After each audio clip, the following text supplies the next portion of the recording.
Good afternoon, and welcome to Meditation.Podcast, episode 6.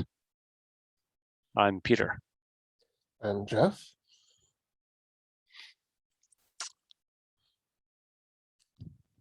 Some cool artwork from my friend Karma Moffat, who, by the way, does the diagrams for our previous episodes as well. This is a painting in various stages of the same painting, of something he called the chakra being. It was hanging for a while at Phil's Coffee on 17th in San Francisco, directly opposite the Department of Homeland Security. Okay, what are we talking about in Meditation.Podcast, episode 6? First of all, question. Are you breathing right now?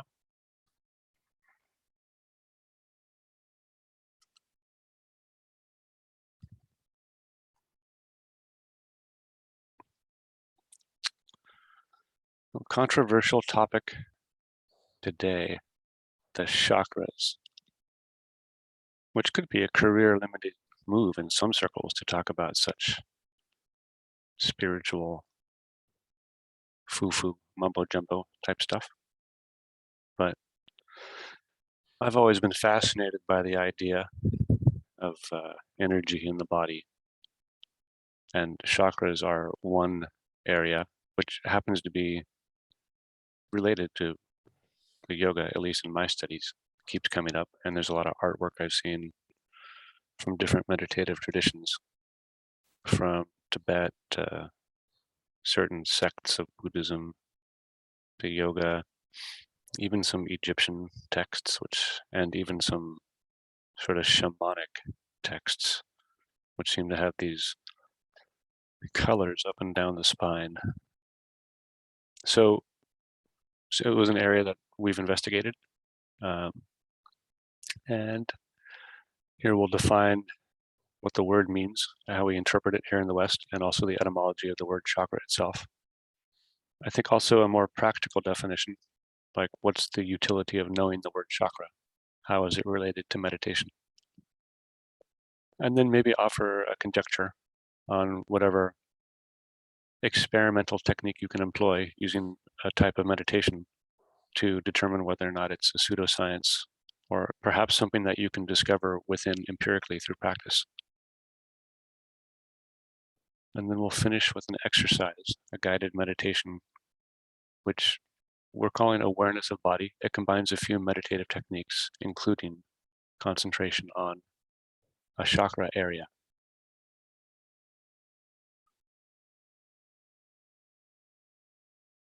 Jeff, you ready?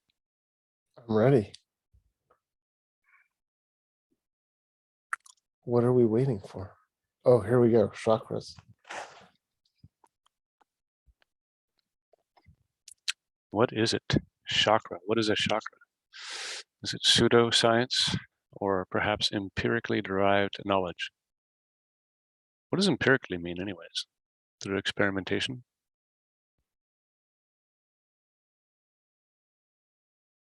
Something like that.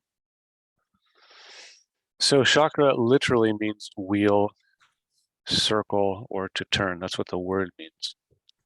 And it's definitely met with skepticism in Western science.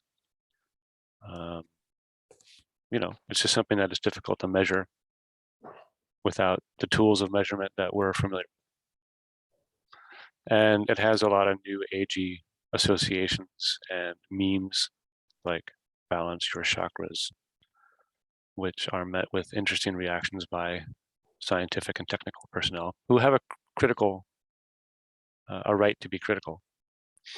It's difficult to just embrace something that you have a difficult time seeing and touching.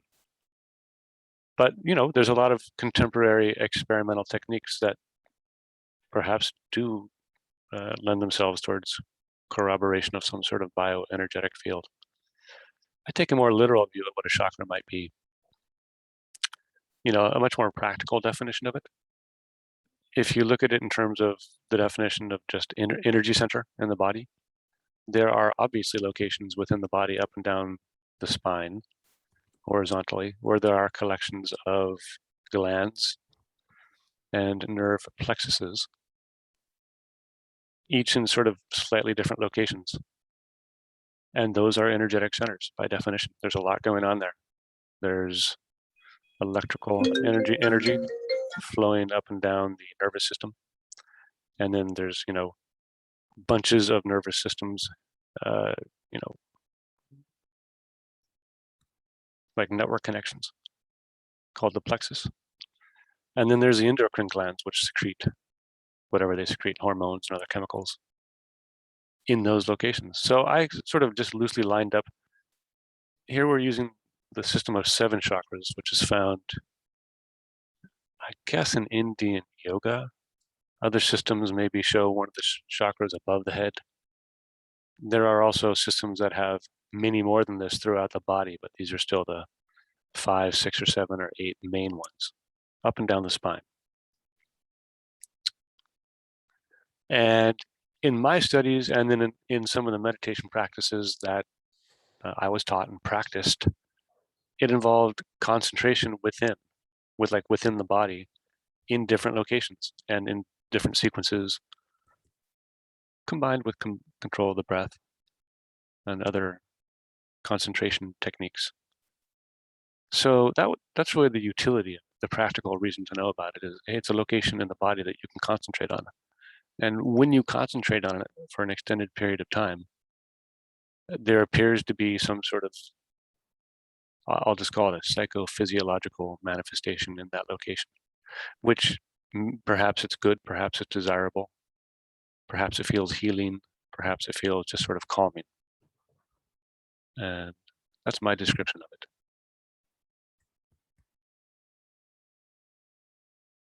Jeff, do you have a commentary? I have a commentary. I guess you had asked about use of chakras in Buddhism. So as with all of these questions, there's a lot of different Buddhisms. Broadly, the chakra is used as a symbol of, and chakra is just a wheel. It's not usually these body parts. It's just a wheel. And the Dharma Chakra is a wheel that represents the teaching of the Buddha. And in early Buddhist art, that was the representation. They didn't have the Buddha as a human figure. It was just a wheel. And then in certain, like you mentioned, in certain areas, notably Tibetan Buddhism, the chakras are, I think, identical to the ones that are used in yoga. If not, they're very, very close. What's your reaction when you hear the word chakra, or perhaps friends you've had growing up in California who Yeah, I mean, I usually think of it as kind of a new age sort of thing that's not really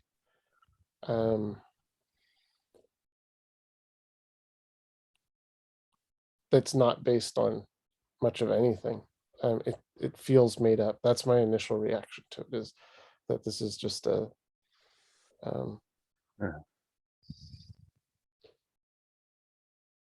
something. I don't know.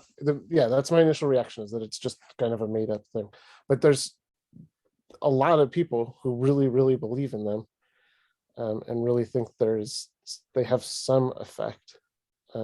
So the idea that you would have some kind of more and less sensitive areas of your body seems perfectly reasonable. Yeah, I was just always interested in whatever the interaction is between your awareness and a location in the body. Like, is it electromagnetic field coupling causing an energetic reaction, which perhaps logically corresponds to a certain set of stored data.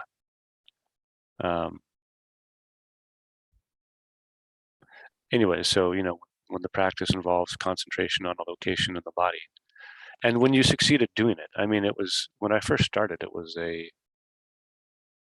I learned it in a book, and it was called Microcosmic Orbit Meditation. And it just sounded so wild that I had to try it.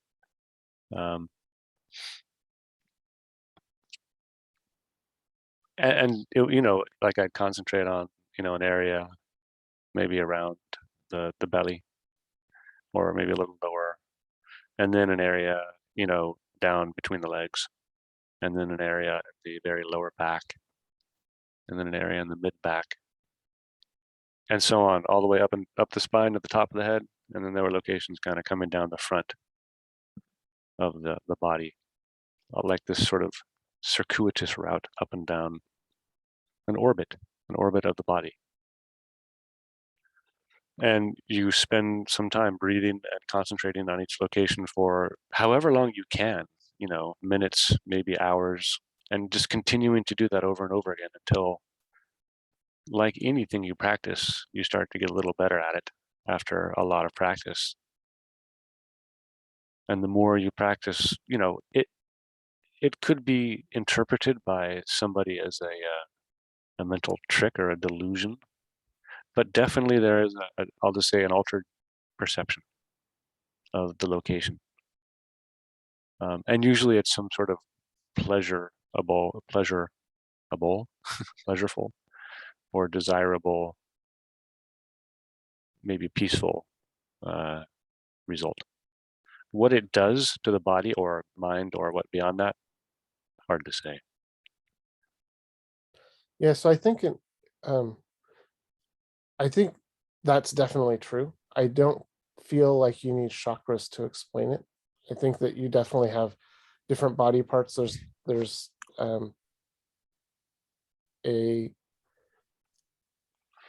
there's feeling throughout your nervous system, and in some sense there's consciousness throughout the whole nervous system, and depending on where you place your consciousness, it's going to have different effects on your thought process.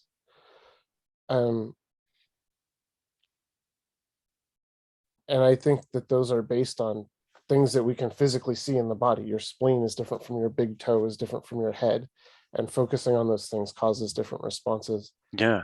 The part that seems odd to me is that 1 inch higher on your spine all of a sudden is some random body part or some random thought. I don't know why it would correspond that literally to something, but maybe it does. It seems to me that there's different types of content that arises in the field of consciousness. Like suddenly you have a memory of something, and then if you concentrate on a different location, it's a different, mental image or thought that Maybe. comes to mind. Whatever it is, it's almost like different locations in the body have different kinds of content that is stirred up when you concentrate on that location. And the longer you concentrate on that location, the content tends to change.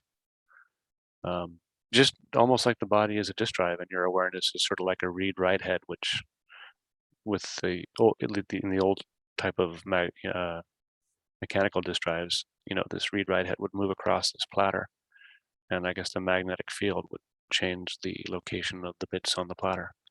So the magnetic field, the awareness that's moving, somehow changes the something in the energetic field in that location. I think that's reasonable. And the best way to try it out is just to try it out. Like, let me try it. I'll say it's not easy at first. Like I said, I microcosmic orbit meditation. You sit down and try to focus your awareness on your belly, and within like 1 second, you're back up in your head thinking about something else. So it's a bit of a steep place to start.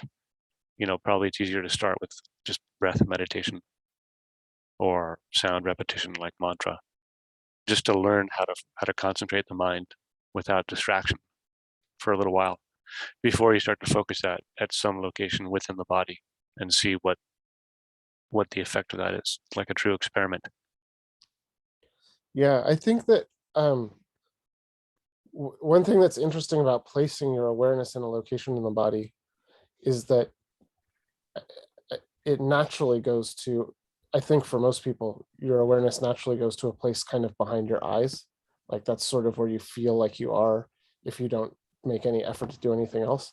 And my experience has been that the closer your attention is to that place, the easier it is to do. So if you're starting off and you just put your attention there, like that's easy. I think you just do that already. And then if you move it maybe to your forehead, that's different. The back of your head, your spine, those are fairly straightforward. Maybe your belly then becomes a little more complicated. Doing your feet is really difficult. And then I don't know why it has to be within your body. Why can't your awareness be at a location outside the body too? I can't do it. It doesn't work for me. But I don't know of a reason why your awareness is. I can understand why it's behind your eyes, because you're connected strongly to your sense of vision. So it seems to make sense that you would have an inherent ability to put attention there. So I found one of these. This is a book called Tao and Longevity. And there's one chart in here where there is a chakra, you see, up outside the head, top of, like a few inches above the head. It's called the Sacred Chakra, of course. This is a really interesting book, and this implies that there's a cultivation process. So call it over a long period of time of body-based meditation. Locations within the body undergo a transformation, which may take many years, according to this practitioner, Hua Chin Non. I guess is his name, Hua Chin Non. So this book was highly recommended to me by another meditation teacher that I had earlier on in my wild, fanatical attempts at calming my mind. And it's very difficult to get through. There's a lot of like esoteric words from the Taoist school, so it's kind of an advanced book, but if you can like somehow with the with the internet, with Google, you can find out what a lot of these words mean. So you can struggle your way through it. I thought it very useful. All right, so these are charts of the Indian yogic system of chakras, 7 chakras starting from the bottom, Muladhara, root, that's the root of the spine, and then up at the sacral plexus is sorry about my pronunciation, Svadhisthana. Manipura is there in the center. The Anahata is up in the heart. The Vishuddha is the throat. The Ajna is that center of the head that Jeff was talking about, where we just sort of naturally are. Or maybe it's the middle of the eyebrows. And then the Sahasrara is the top of the head. And you can see, glands and nerve plexuses and organs that are in each of those locations.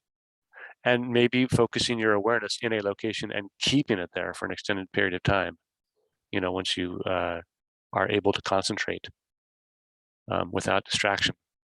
And this is sort of like, again, the analogy between dripping water and dripping oil. In the beginning, when you're learning to concentrate, like you concentrate on something and then like a drop of water for a moment, and then you're distracted again. And then another drop of water, you're concentrated on that object again, and then you're distracted again. But later on, the more you practice, it's more like a smooth flow of oil where you concentrate on that object and you can stay on that object, even despite the attempts of the environment to distract you. So when you can learn to stay at a different location in the body, that's when you can start to develop perceptions that are altered from the normal state. Whew. All right, this is the exercise, and this was a controversial first sentence. We had to argue about it for weeks. Because the word body episode is so delayed. Well, it's a touchy subject. Body-based meditations. I just put that in there because using the body or a portion of the body as the object which you are focusing your awareness on, concentrating on, meditating on. Body scanning, which there's a lot of different interpretations of the words body scanning, and different schools, both Eastern and Western schools of meditation, modern and old, employ some form of body scanning. Mindfulness of body, another collection of words, and others. Things that employ the body itself or various locations within the body as the object of concentration. either just for a moment when you're passing through the body, or you anchor on that location for an extended period of time. And I put in some locations. There's 16 locations that I found like sort of an official definition in Ashtanga yoga. But, that's kind of arbitrary. I mean, why 16? Why not 108? But these are locations that Jeff mentioned that seem to be just, locations that we're familiar with. So that it might be easier to put your attention or awareness there. The bottom of the feet is really amazing. I actually literally have golf balls that I rest my foot on to help create a physical sensation, to help. It's like a prop to assist me in focusing my awareness there. So different locations throughout the body, and definitely up and down the spine. So the exercise is just scan the body mentally and identify a location which attracts or invites attention. Like when I say scan your body, your awareness may go somewhere in the body. Maybe it's your left knee, maybe it's the pain in your back.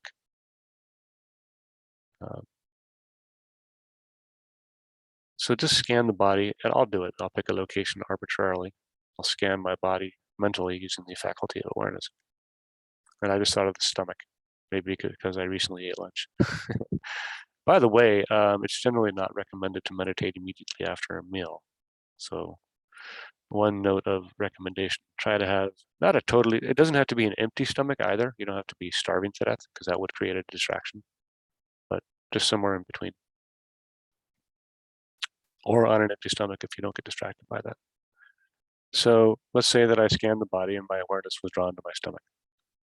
First, I'm going to start to control my breath. First, I'm going to sit down comfortably in a chair, obviously in a quiet location. Now that I'm seated, I'm going to control my breath. I'm just going to breathe in for 4 counts. I'll hold for 4 counts. I'm going to breathe out for 4 counts, and I'm going to hold for 4 counts. I'm going to start using my belly to drive the breath. I'm going to do that for a few rounds. So inhale, hold, exhale, hold, inhale, hold, exhale, hold. And check in and keep your back straight. If you like, you can close your eyes. Keep the back straight, touching the tongue to the roof of the mouth. Continue breathing, using the belly to drive the breath. Inhaling for 4 counts, or whatever rhythm works for you. Holding, exhaling, and holding. And now bring your awareness to the stomach, to the area of, say, the belly button, or just somewhere around there, wherever you can bring your awareness to and keep it there, while continuing to breathe. Breathe into that location, breathe into the belly, as if you were breathing from the belly, and maintain your awareness there. Immediately, your attention or awareness may jump back up to the middle of your head, and that's normal and expected. Simply bring your awareness back down to the belly and keep breathing. Inhaling, holding, exhaling, holding. The back straight, the eyes closed. You can touch your tongue to the roof of the mouth, breathing, and your awareness is anchored in the belly. And each time your awareness gets distracted by a thought, simply bring your awareness back to the belly and continue breathing. The more you practice, the more this will happen. Distracting thoughts will occur. persist and continue to bring your awareness back down to the location of the body that you have chosen, in this case, the belly.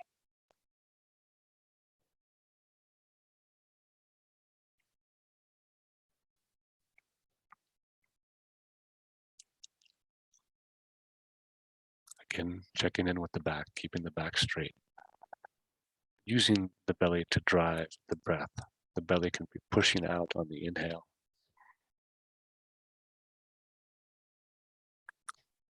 And the belly can be collapsing all the way back in on the exhale. Inhaling, holding, exhaling, holding. And the awareness is anchored in the belly, somewhere around the stomach area. As your awareness is distracted by thoughts and shoots up to the head, simply move your awareness back down to the belly and continue breathing. Inhaling, holding, exhaling, holding. Continue this practice, and we will add one more step. We'll start to do a silent repetition of a sound. If you were saying the sound out loud, the sound would sound like Ram, Ram, Ram, literally spelled R-A-M.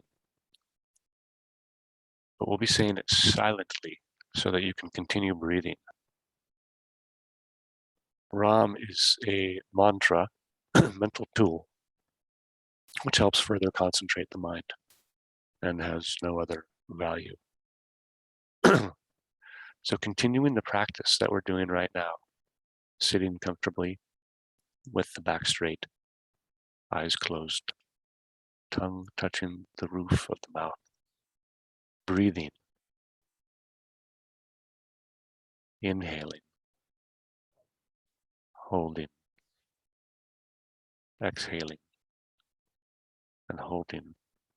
And with our awareness anchored in the center, in the stomach, silently repeating the sound, Ram, Ram, Ram. So with the inhale and the awareness anchored in the belly, silently repeating the sound, Ram, Ram, Ram. Holding the breath, silently repeating the sound, Ram, Ram. Exhaling the breath while silently repeating the sound, Ram, Ram, Ram. Holding the breath while silently repeating the sound, Ram, Ram. At a comfortable rhythm, awareness is anchored in the belly, breathing from the belly, as if the vibrations created by the silent repetition of that sound were in the belly. Placing the sound in the belly, if that makes any sense whatsoever. Just give it a try.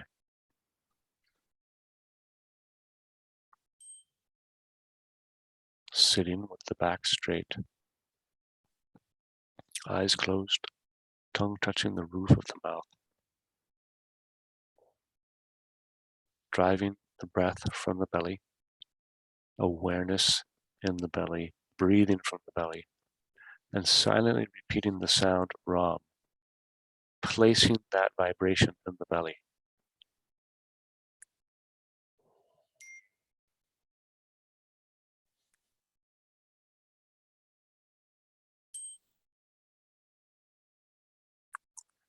And now let go of the sound repetition, let go of the mantra. Continue breathing.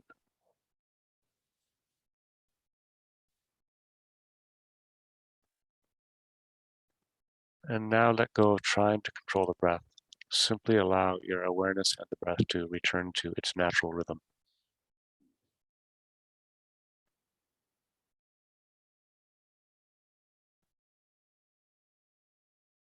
and open your eyes.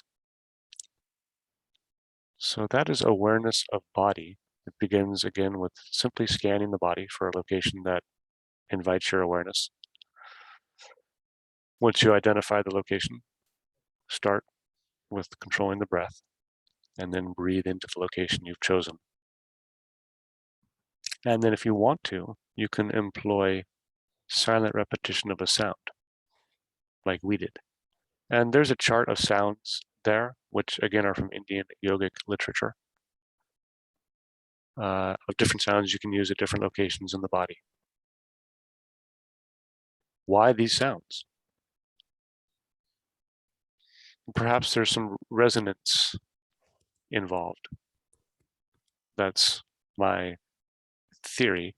It's not proven by me, but perhaps there's some commonality in these sounds in different systems, which, and people like Nikola Tesla and other people have written quite a bit of literature about their experiments with sound resonance, and how the effect of resonance on the body.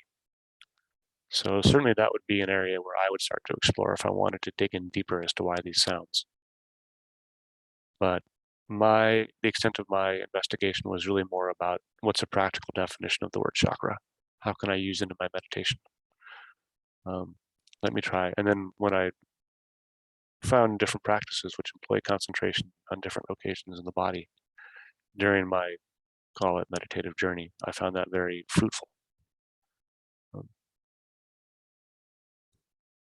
Jeff, closing comments? So I guess I still don't understand what a chakra is. So what did it do that we were concentrating on? I don't remember the names of them now. Well, that's Belly the chakra. that's the point of this book, and also the when I learned meditation on a different location of the body, it wasn't something that I had any reaction to the first time I did it. In fact, it took many months before I felt anything.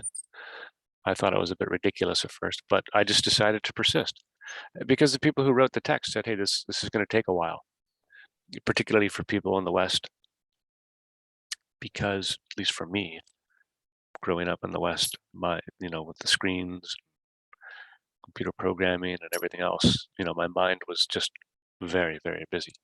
So even the ability to effectively concentrate within at a different location within the body was impossible.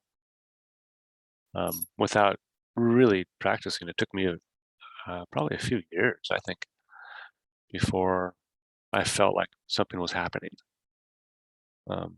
So what did it do? I don't know. It takes a few years. But at least the acute reaction, like what did happen right now? What happened? We had a few minutes of peace of mind.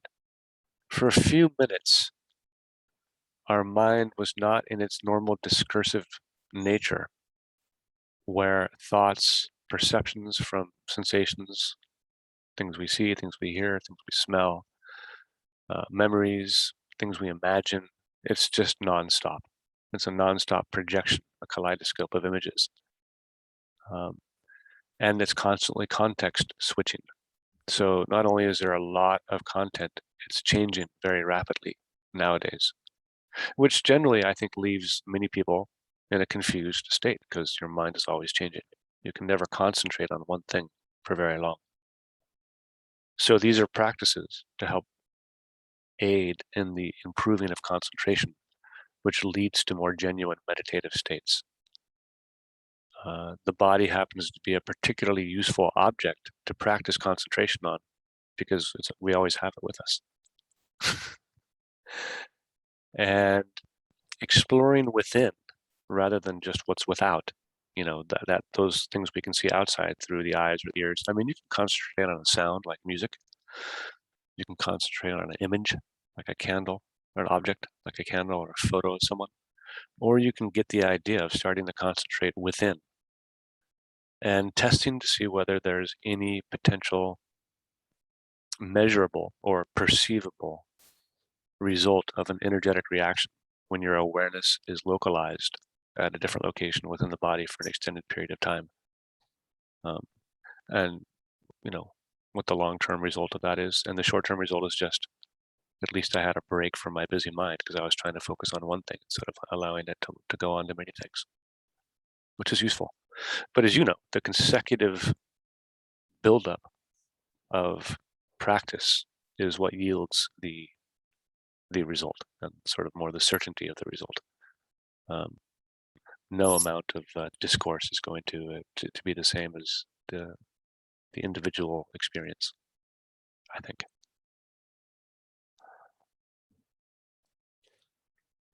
So I understand quieting the mind by concentrating on a location in the body. What I don't understand is what chakras add to that. Like, how is it different? I don't even know how I would do it differently. Focusing on the rising and falling of my belly versus focusing on the chakra that is somewhere around in that area. I don't understand just what the chakra is. Like, I think it's more of just a location, a geographical location within the body. There, like anything, we can either say anywhere in the body, analog, or we can break it down and be a little more digital about it. Let's create some discrete locations in space, which perhaps have different properties, like I was discussing earlier. The read-write head mechanical disk drive moves through a different location on the disk drive, and there's different content there. And through, perhaps the people who wrote this science in the first place really had a lot of time on their hands sitting in the caves somewhere, experimenting on themselves. So they had a lot of time to practice this. And maybe their experiences were somewhat similar enough to document it. Maybe it's all hocus pocus. But there are just locations which maybe are easier because of the energetic activity inherent in that location to concentrate on than other locations where there's less energetic activity. Concentrations, intersections, and these are the energy centers. We say it's spinning or turning like a wheel because that's motion, that's energy.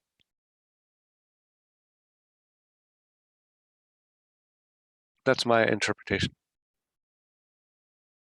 So, I've seen some kind of esoteric meditation traditions do things like move your awareness from the base of the spine up, slowly up, ascending to, through the sacral area, through the stomach, through the solar plexus region, through the heart, through the neck, up to the head and up.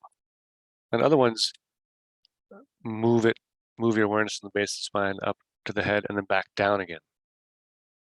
And there's different methods employed by different schools, but generally it's just all about learning to yoke the awareness, learning to yoke the mind, which is always all over the place. And now you've kind of grabbed it, and I'm just going to move it up and down the spine for a while, because at least it's sort of confined in space-time. And then, what are the benefits of controlling thought waves in the mind, of controlling awareness? That's what you have to discover for yourself. Harvard individuals do studies and attest to results, but who cares what that says? I just wanted to practice on my own and see what it did.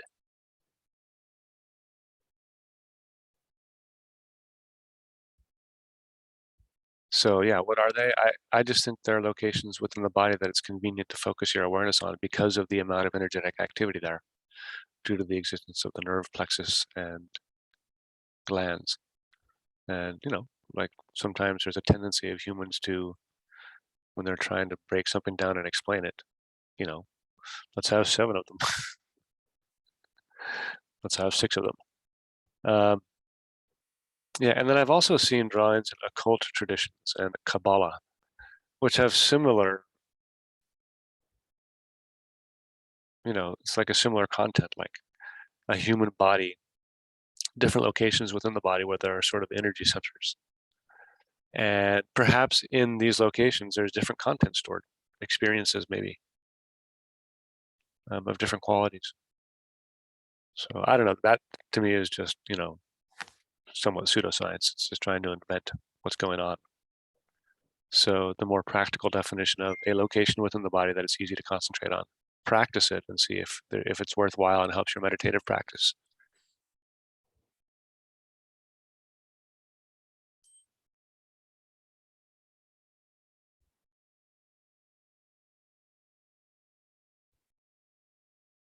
We sort of ended in the void after 44 minutes and 44 seconds. Are we in the void now? Is that the end? Are we done? I think that's it. I thought we had another slide. That's it. All right. Well, thanks for watching this far, if anybody made it. And we invite you back next time. Until then, I ask the question, are you breathing right now?